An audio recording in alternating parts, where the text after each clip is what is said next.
సువార్తను ప్రకటించుడి. प्रभु यीशु अपने शिष्यों को सौंपा हुआ एक ही काम है, go and preach the gospel, जाके सुसमाचार प्रचार करो. యేసుక్రీస్తు తన శిష్యులకు అప్పగించిన ఒకే ఒక పని, వెళ్ళి సువార్తను ప్రకటించుడి. क्या है सुसमाचार? సువార్త అంటే ఏంటి? हालेलुया, హల్లెలూయా. ध्यान से सुनना, ధ్యానపూర్వకంగా వినాలి. पवित्र आत्मा मिलना चाहिए तो పరిశుద్ధాత్మ దొరకాలంటే मन फिरना, మారు మనసు పొందాలి. मन फिरना चाहिए तो మారు మనసు పొందాలంటే सुसमाचार सुनना. సువార్తను వినాలి. ऐसा है तो ఆ విధంగానైతే सुसमाचार क्या है? సువార్త అంటే ఏంటి?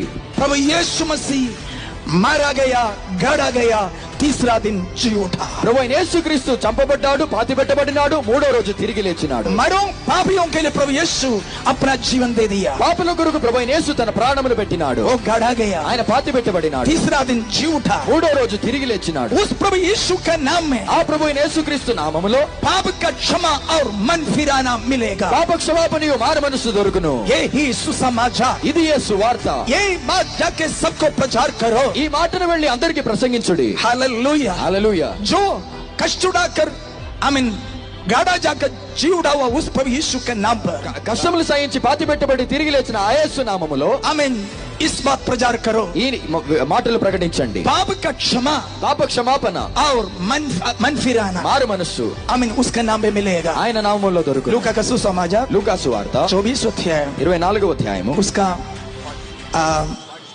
46 से पढ़िएगा. దాని 46 నుంచి చదవండి. जी उठा हुआ प्रभु यीशु मसीह चेलों से बात कहा है. తిరిగి లేచిన ప్రభువైన యేసు తన శిష్యులతో ఈ విధంగా అన్నాడు. मसीही कष्ट उड़ाकर और मरों से जी उठा है. క్రీస్తు కష్టపడి మృతుల్లో నుంచి తిరిగి లేచినాడు. उसके नाम पर पाप का क्षमा और मन फिराना हर जगह में प्रचार करना. ఆయన నామములో పాప క్షమాపణయు మారు మనసు ప్రతి చోట ప్రకటించాలి. लेकिन